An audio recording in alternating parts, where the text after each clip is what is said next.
Speak Show. If you're watching online, big up yourself. People watching on the YouTube, big up everybody watching on the app.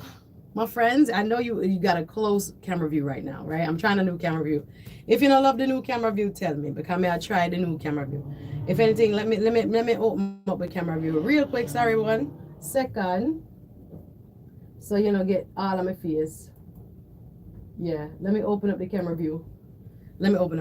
Sorry. So welcome once again. This is the Suzette Speak Show. I come to you live every Thursday and Friday from 1 p.m. to 2 p.m. giving you hot topics, social media trends, and news you absolutely can use.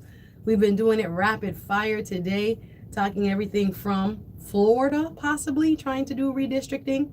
And I'm going to get a little bit more back into Texas so you understand what is happening and what it means if it comes to Florida. And you can be very proactive. You can write your Florida representatives, your Florida senator, right? Your Florida House member, because it's a very slippery slope. If there are people in our government who say, okay, if we have an election today, we're going to lose. So in the middle of the census period, we are going to redraw everything. So to give my party, the party in power, an advantage. And we will be winning forever. This is what can possibly happen. So let me back up a little bit and talk about what's going on in Texas. Because I think what has really been happening is a little bit confusing to folks as to why the people from Texas left from their state.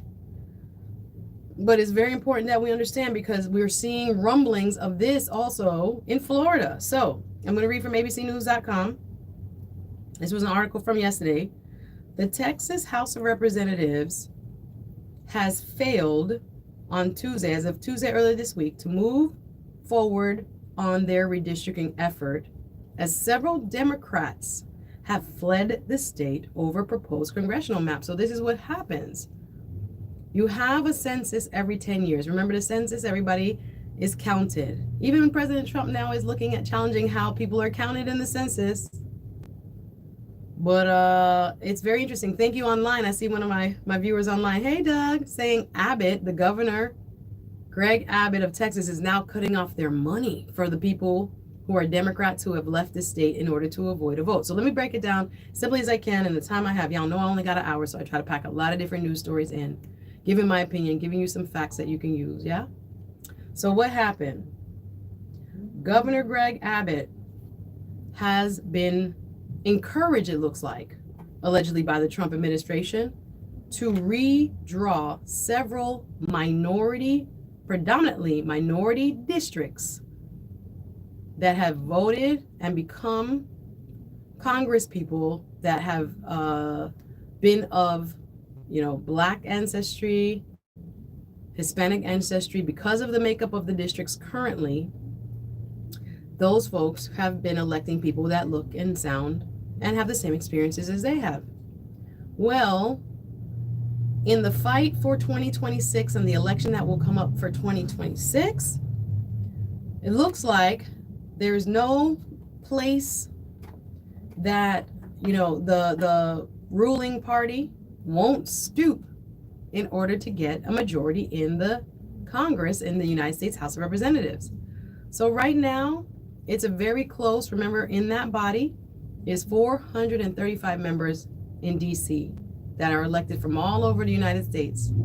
Different backgrounds of people, different walks of life of people, and the district normally reflects the voter. Well, in this case, because Republicans want to maintain control of the U.S. House of Representatives, which is 435 members, evenly split, almost like 215 Democrats to 217 Republicans. The Republican Party of Texas, want to redraw the districts so that the predominantly Black and Hispanic districts get folded into and drawn into huge, very rural, mostly Anglo Republican-led districts. So basically you have a piece of pie that's being cut up to try to reflect the voter. But now you have the elected people trying to choose their voter. So if you have a district that is predominantly Black, predominantly Hispanic, predominantly minority, however you want to call it, and then redraw the map of that political unit so that the black people are now outnumbered by the amount of Anglo people, white folks who are in that newly drawn district, so that the majority becomes a little piece of a black neighborhood or black portion, and then this huge amount of Anglo people that are hours and hours away in a district that are hundreds of miles long. You are looking at now the influence being taken from the smaller district that was originally drawn, and now the power of that voting bloc is diluted, and they are never really reflected in who is elected.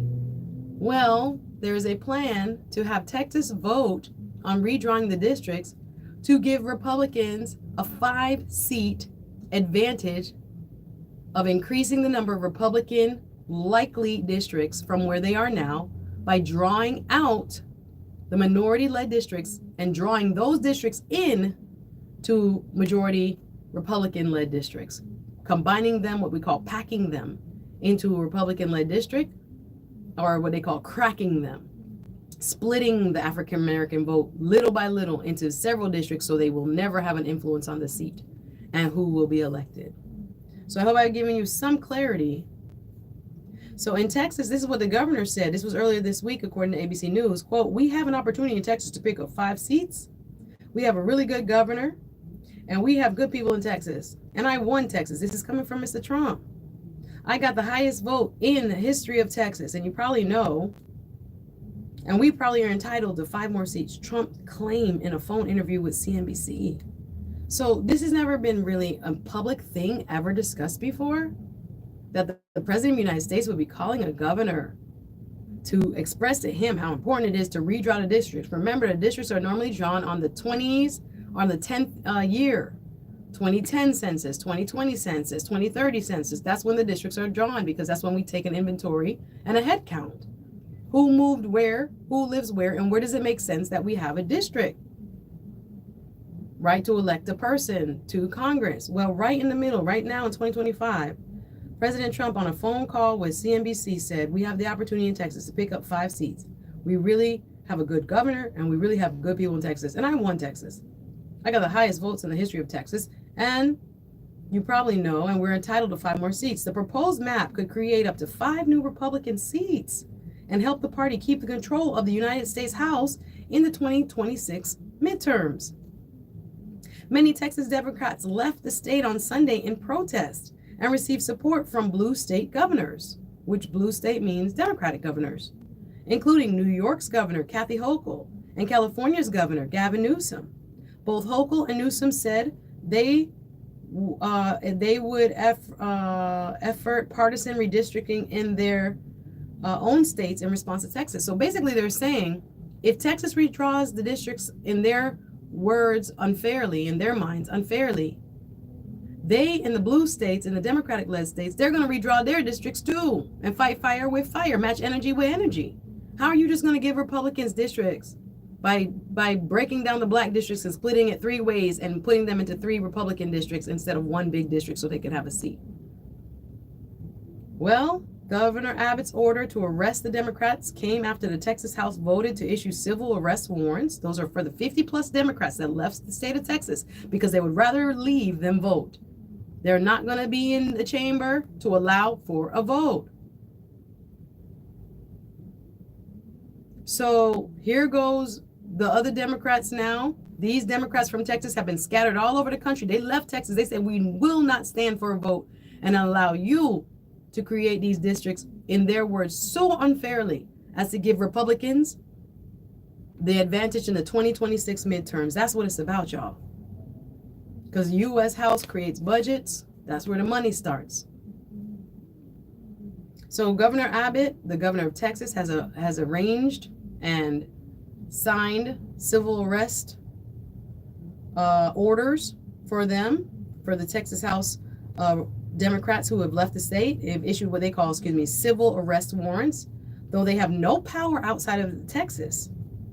So if those people left, which they did, outside of state lines, it has no power over Texas. So it's unclear what the extent of the Texas law enforcement could do to really coordinate grabbing back those those Democrats who have left and said, you will not, on our watch, redraw these districts unfairly. It is not fair for you to break down African-American predominantly districts and Hispanic predominated districts and slide them into majority white districts so that their vote never really has any sway and it becomes a Republican district. In response, on Tuesday, this was early this week, Abbott filed an emergency petition with the state Supreme Court to remove Representative Jean Wu, chair of the Texas House Democrats caucus, from his office, arguing that he has forfeited his office by leaving the state to prevent quorum. Abbott asked for a ruling by 5 p.m. That was yesterday. In response, Texas State Representative Wu said in an issued statement, reading in part, denying the governor quorum was not an abandonment of my office. It was a fulfillment of my oath. Unable to defend his corrupt agenda on its merits, Greg Abbott now desperately seeks to silence my dissent by removing a duly elected official from office. It is getting hot in here. And like I said, in Florida, they have just called the convening on redistricting for Florida. Now, again, Democrats have something to say about it. Read the statement for yourself from State Senator Shevrin Jones, the minority leader in the Florida State Senate. He's from Miami. He's leading the Democrats in the State Senate in Tallahassee. And he's saying, call, act, and tell your state senator, not on my watch, not on my watch. That's what State Senator Shevrin Jones in the statement I had just read you. Y'all, I'm almost out of time.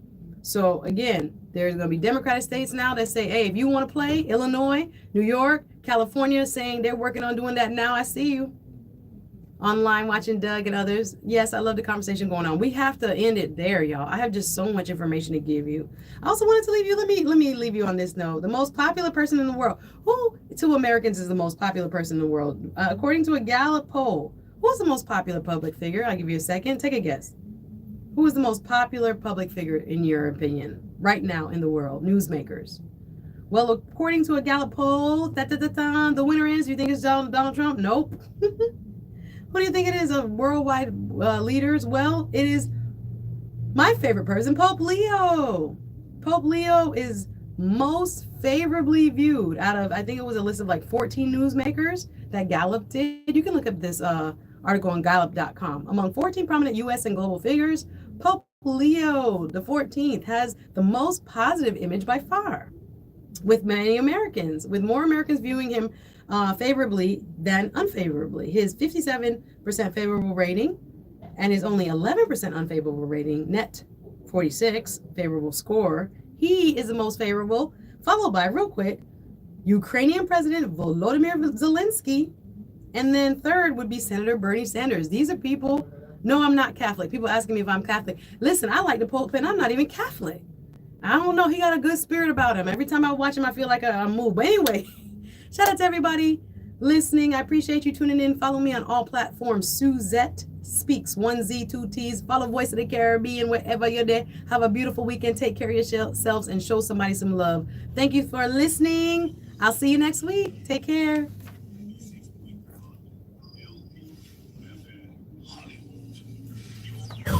Listening to WZOP 92.7 LP FM, Fort Lauderdale. This is Mikey Mike from the Voice of the Caribbean. For over the last 30 years, no problem, personal injury lawyer Samuel. Thank you for listening and watching. Y'all have a great weekend. Take care.